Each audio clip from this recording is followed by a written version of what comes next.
വന്ദേ ഭാരത് ട്രെയിനുകൾക്ക് പിന്നാലെ സാധാരണക്കാരായ യാത്രക്കാരെ ലക്ഷ്യമിട്ട് റെയിൽവേ അവതരിപ്പിച്ച അമൃത് ഭാരത് ട്രെയിനുകൾ കേരളത്തിലേക്കും എത്തുന്നു.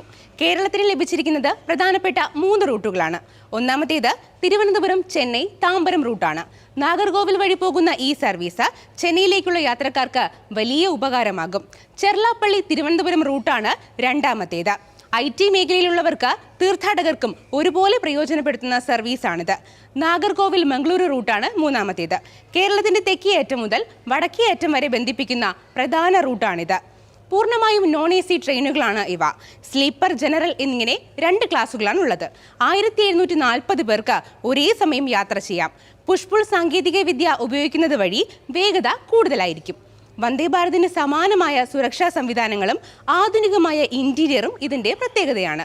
കൂടിയ ടിക്കറ്റ് നിരക്കുകൾ മൂലം വന്ദേ ഭാരത് ട്രെയിനുകളെ ആശ്രയിക്കാൻ കഴിയാത്ത സാധാരണക്കാർക്ക് കുറഞ്ഞ ചെലവിൽ വേഗത്തിൽ യാത്ര ചെയ്യാനുള്ള വലിയ അവസരമാണ് അമൃത് ഭാരത് എടുക്കുന്നത്.